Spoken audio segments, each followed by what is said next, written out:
Hello, welcome back. I'm Eleanor. Thank you for coming. And this is my podcast between nasi goreng and fried rice.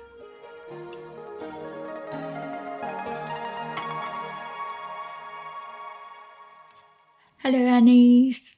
Thank you so much for coming. And when we started, before this conversation, we said, how do we know each other? So I think it's best if you introduce yourself and say, well, how do we know each other? Hi, Eleanor. Okay, so introduction with my name, I'm Ahneez. And how I got to know Eleanor is actually through my mom. My mom and Eleanor go way back. They were high school friends back in Teluk Intan, Malaysia. And Eleanor moved to the UK, and I think we still kept in touch with mom. And when mom did come to the UK for her master's, that's when Eleanor met me when I was about 4 to 5 years old. And we were here until 1990, and we spent a Christmas together before I went back in 1990 to Malaysia. And in between, we've kept in touch. And It's been a long time, and I've been to your mother's house, and I still remember the wonderful passion fruit juice that your grandmother, the passion fruit. Yeah, it was amazing. Still remember it from school days. That is how kind of we knew each other, and it goes a long way. And the reason why I asked you to come is because you are here to visit. It's not a flying visit. Would you like to so expand on that? I'm here as part of an attachment program. I am a medical doctor with the Malaysian Ministry of Health. So part of an advanced learning program, and to further specialize in our field, we apply for a subspecialization program, and successful candidates then get to pursue this subspecialization. So mine was in transplant infectious diseases, and I did 3 months in Malaysia in various centers that deal with transplant, renal transplant, liver transplant, bone marrow transplant. And as an overseas attachment, I chose a center in the UK, and I got accepted, and that's what brought me here. Great. And you would be here, I can't remember, I've got this terrible memory, quite a few months, 6 months? 9 months. 9 months. 9 months. Right. So I'd be here for 9 months. I think what would be great is because I've just come back from Malaysia, so in a way it's good to kind of like revisit, because I met your mom and a couple of times, and your dad, about food, about health, and etc. I think what I want to know is, I'm curious for this podcast, is your impressions from Kuala Lumpur, visiting London, having been here for 5 months.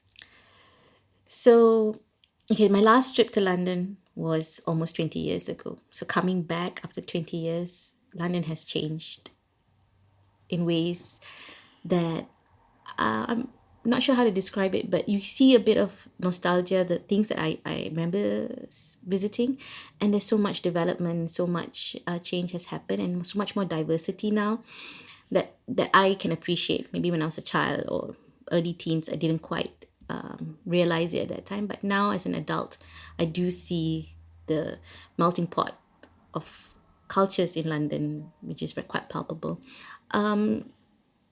Coming here, I've been here since April. Actually, it's been pretty easy to adapt. It's been quite easy to get around.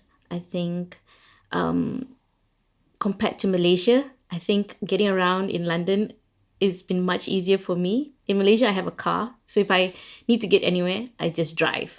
But over here, navigating the public transport system has been it's been a nice experience. Got scammed by buses a few times where they either don't come or they drop you off and suddenly say bus stops here, but it's been fun to navigate through all that and get around. Not like the traffic jams in Kuala Lumpur. No, not like the traffic jams in Kuala Lumpur. If you're there, you're just stuck there and you're just like, oh, you'd be, grumbling like, oh, how long will this take and why, what's going on? And then when you finally reach the point of whatever is causing the jam and there's nothing there, you'd be like, what happened? What is this for? Yeah, so that's KL jam. Yeah. Yeah, just for me, it's not the traffic jams. It's just crossing the road. It's like, how do you cross the road? There are no pedestrian crossings, and you take your life into your hands when you cross the road. And just a week when I left, there was this sinkhole because Kuala Lumpur has loads of monsoon drains, and they have sinkholes where a tourist just disappeared. And yeah, it was a bit frightening. Yeah, it was. I mean, when I saw the news, and that's a street that I have walked up and down numerous times. That's a quite a popular, shopping place.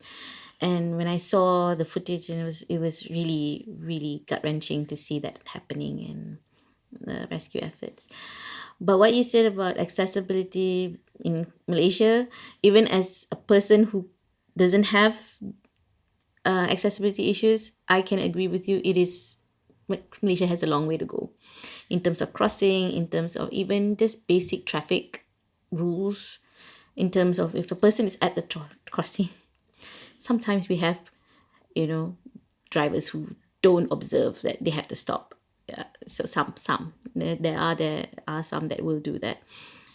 And over here, I've seen that walking and pedestrian, I wouldn't say rights, but at least, the pedestrians actually feel a bit safer to walk around, crossing the roads. There are ample places that you can cross in the street. Unfortunately, I'm not trying to badmouth Malaysia in any way, but sometimes I find it difficult to cross the road. I had a staycation with a friend in KL, it's in city centre, and we were trying to get around. And there was just no safe place to cross. And the place that we wanted to go was just nearby, and there was no place to cross. And we thought that we can go through a station, overhead train station. No, we can't pass through that station. There's no through way. And it was like we had to just, brace ourselves and just run through an opening. Thank God we did not get caught for jaywalking, but yeah, so we have faced. I mean, problems. it's town design, town planning, and etc. But we're not, as you said, we're not sort of bad mouthing Malaysia, because I think apart from Singapore, these are the problems and issues that happen quite often in Southeast Asia. I mean, I'm just asking because, there are issues in London as well. As you mentioned, buses and the underground that, sometimes you get stuck because, for me anyway, the lift didn't work, or the Sunny Road rail works and nobody has told you about them, etc. But apart from that, I'm glad you said that it's easy to kind of melt into London. And I'm wondering, is it because of the sort of work that you do, you think? Because I've got friends who are migrants maybe, and it's not so easy for them. And it's also to do with the cost of housing in London, etc. But I'm glad we don't have that issue for you here. What else? I mean, it's sort of like, I always appreciate London. I've said that several times in my podcast. I appreciate London. It's because of not just the variety of, as you said, the diversity, but also the richness of culture here. We just talked about, you being able to go to a Taylor Swift concert. Yes, that's a story for the books for me. So briefly, the story was my friend and I went shopping. We were heading home. The tube was stuck at that time. We saw some girls that looked dressed up. we put two and two together. Oh, Taylor Swift is in town. My friend was like, shall we go and see her? And I'm like, are you crazy? The tickets are sold out. We checked. The tickets were available. Not very cheap, but we could, pull some pennies together to get the tickets. And we bought the tickets 1.5 hours before the concert. We were on one side of the town and we managed to get to the concert arena just about 45 minutes before the concert starts. And this would not have been possible in Malaysia. I've been to concerts in Malaysia of various artists, and just to get to the concert venue, whether is it by driving by myself or taking public transport, maybe getting there, the public transport part might be a bit easy, but it's still not as easy as it was here. I will have to plan my journey ahead, like several hours. I might have to take a day off and plan my journey to get to the stadium. But here it was like 1.5 hours before the concert, booked the ticket, and we got ourselves there. And that was fun. That was really fun. I don't think I'll be able to do that in Malaysia. And what Taylor Swift. I know, but we know, like I said, we're not sort of comparing that. It's actually, I was talking to one of my tenants who's from Cornwall, and he's out today. He's gone out to go to a museum, and he's an art student. And we were just talking about the richness of culture in London, and he's saying it was not fair that everything was like in London, that Londoners get that. And I do feel that, and not just in comparison to Malaysia, it's also in comparison to lots of places in the UK, maybe, this sort of accessibility, and I don't mean just wheelchair accessibility, but the accessibility that some of my London friends don't appreciate. But a lot of it, as I say, it's still to do with whether you can afford it. And some people just don't realize it and don't take the trouble to go to the museums or whatever. And I feel guilty about that, because neither do I. I mean, Greenwich Park is near me, and it's one of the, people say, best parks in London. How often do I go there? I don't. So, yeah. What do you think, coming back to yourself, what do you hope to bring back to Malaysia? And you can expand on it as you like. It doesn't need to be kind of your professional goals or anything like that. Coming back to like what your tenant said about everything's in London, I think that's what most countries might face when everything's in the capital. Yeah. Like, even in Malaysia, living in Malacca, you don't get a lot of the things that happen. Everything happens in KL. So you have to make a trip for it. Nothing comes to Malacca because Malacca is such a small town. But Malacca is filled with historical stuff. Yeah, it's where tourists go to. Yeah, it's a place for tourists, but there's no place for other events. It's all events circled around tourism, but not much for the locals to really enjoy. Most of the time, locals probably just stay in during the weekends because it's just full of tourists. Maybe we should explain that Malacca is historical because it's one of the sites where there's been a lot of, you had the Dutch was ruling at one point, and the British. Who else was ruling? I think it started with the Portuguese, then the Dutch, then the British, then I don't know, after that, in between, whether there's anyone else. The British, but there is a lot of there's a lot of history buildings there. that you won't find anywhere else, and of course the food in Malacca is phenomenal. I can remember my trip to Malacca because it is where the peranakan food in Malaysia is sort of based. Peranakan is specifically Malaysian. You can't find it anywhere else. It's a mixture of, can I say, Malay and Chinese food. It was a long time ago when the Chinese princess came and blah, blah, blah, whole Yeah. little history.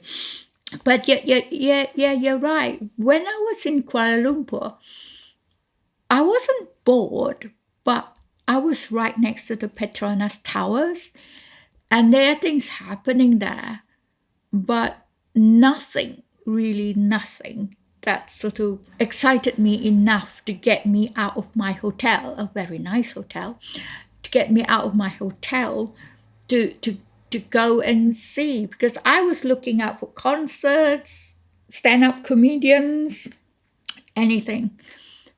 I'm sure, if you talk to your mother, you can say, she will tell you how she and nobody else could persuade me to get out of the hotel, very comfortable hotel, because, it was I just couldn't find anything that I wanted to go and see. I did go to Penang, and that was a difference because I was by the seaside, and they had visiting artists playing, music. So when you say everything is just based in KL, maybe just the big concerts, but the sort of smaller stuff. The smaller stuff don't get the publicity it needs. It's kind of just maybe either you come across it in your algorithm if you're looking for the arts, or that community, the arts community, or those with interest in the arts community and friends that know about it. There's things happening in Rex KL, which is a old theatre that's been converted into like this, like there's a bookstore inside there, and there are talks that go on there, and some events and shows, but it is not highly publicized. Sometimes even I'll be like, hey, why didn't I know about this? But it just didn't come into my timeline or feed, and it's just not, heavily advertised. There are these kind of small local talent things, but again, we need to either know a person who's linked to it, or it just happens to come into your algorithm because you've been interested in this. So, But that happens in London as yeah, well. but I think here the arts is a bit more promoted. I think at least the advertising on the tube stations, there's more, and I've seen flyers about it. I mean, even things that are happening I'm like in East Dulwich, things happening in Camden come to this side, and I'm like, oh, it's interesting, I might want to go and see that. Suddenly it just appears on my feed, and yeah, I took up a vocal class in Camden. The lady had a class in Camden, so I just went for it. It was a 4-hour thing. I think I want to ask Yeah. is, how do you feel? I know we talked about, touched on the diversity of people here in London. How do you feel about being a Southeast Asian, a Malaysian in the UK? Let's not just talk about London. Does it make a difference? Does anybody remark on it? Do you see any difference about being a Southeast Asian as opposed to, let's say, mainland Chinese or African or Caribbean? Personally, I've not felt any difference. I don't know maybe the way I speak, I've been mistaken as local. People have asked me for directions in the hospital and the tube station, and I'm like, do I look local or something? But if they another thing is, they would either assume that because I look more Indian, the Indian version of Malaysian, so they would first think that I'm either from India. But sometimes when they hear me speak, the first thing that they think of is whether I'm Singaporean. I was like a train station one day, and someone asked about whether the train's coming, and then the guy said, "Are you from Singapore?" I'm like, "No." He said, "Oh, Malaysia then." I was like, it was on the accent. I was like, "Yeah." Personally, I've not had a problem assimilating into the daily life in London so far, going to work, or just going out and going to the parks, or going anything. I've not felt or experienced anything that made me feel like an outsider. I felt quite at home. For me, I just found like finding spicy food has been difficult. that's just me. But I personally have not felt that thing. I've been But you treated. have heard that there's been rising racism. Yes, I have heard of that, and that one point of time, received a lot of concerned messages from various, from parents, from my friends and families about that time. But at that point of time, I didn't feel anything. And we did go out of London. Me and my friends did go out of London during that time. We went to like Devon, to Kent, but we had good experiences there. We were, welcomed, and we were, whenever I asked for directions, I think they were all very quite kind. So I'm not saying that it's there. I've just not experienced it, and I probably had to thank my God for protecting me, maybe in that sense, because I wouldn't know how I would be in that situation if there was anything to happen. So it's sad to see when the experiences, and when you see social media accounts of it. But personally, I have not been in that situation to comment on it much, though. Yeah. That's good. That's good to hear, because there is a rising concern, particularly for East and Southeast Asians, and because of COVID, not nothing else. It hasn't helped. But I'm glad you spoke of that. So, what are your plans? You've got a few months left. What are your plans? Did you not go to Paris? No, my friend and I wanted to pop over for the Olympics, but we didn't. There was not enough time, and I guess You still got time. yeah, we can go now. So there is a plan. There is a plan, maybe for Christmas, or around that time. I think I really enjoyed the months I've been here. I've really been around. I've gone to various places just within London and just slightly out of London. We even made a road trip to Wales one weekend, and then we did a road trip to the whole Cotswold, not the Yeah. whole thing, but more major Cotswold towns. Spent a day in Cambridge. Then Devon, we saw some of the coastal towns. It was very nice to see these pebble beaches that we don't get back home. And Natural History Museum and the British Museum. I've done the V&A. That was really nice. I don't mind going back there again to see the other sections. So I'm going to, those are on the list to see those museums. I've enjoyed my times in various parks. I think 2 Sundays ago, I had a good time in Regent's Park, because I think it was the second last summer symphony thingy they have in the gazebo there.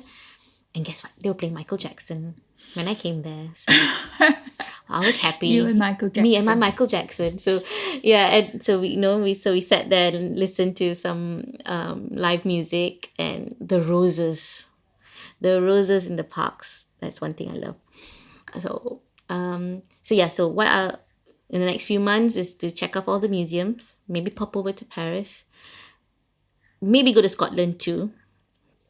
Yeah, that's for now. Yeah. Yeah, I think the last thing I want to ask you is, sometimes I ask people that, as Malaysians, unless you leave the country, sometimes you don't think about your own heritage. Now you haven't left Malaysia. You're just a tourist, sort of. a Long-term- working tourist. Working but tourist, still yes. tourist.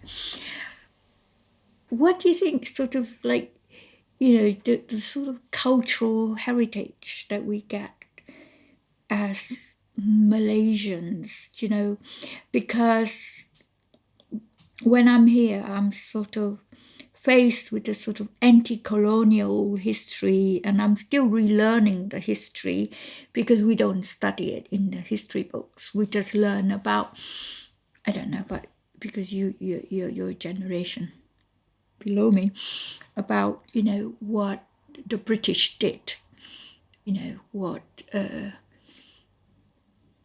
I'm just trying to think. Frank, what's his name? The guy from From Penang, yeah.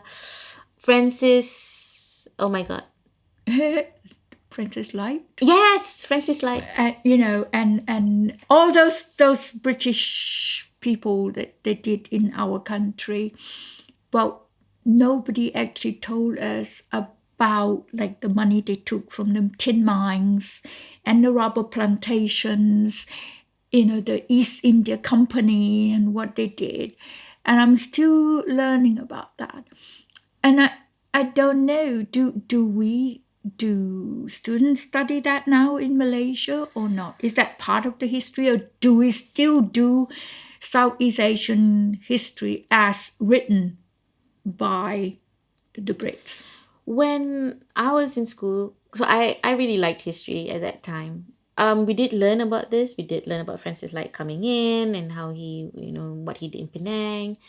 The other, in each state they had one person that would rule, and Yeah. I guess the ones that made it into the history books were either the very good ones or the ones that were not very well liked.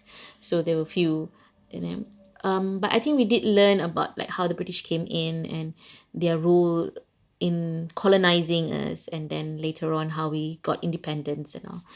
But I'm not sure about the current history books. I've really lost touch with the school syllabus. It's changed quite a bit right now, so I'm not really sure what are they learning right now, because even locally Malaysian landscape, when we learn about Malaysian political history, was just we were just ruled by one particular party for that long, and in the past 15 years things have changed so many times. So I don't know how our history books would be. Actually, if you're in Malaysia, it's best stay out of politics to be on the safe side. Yeah.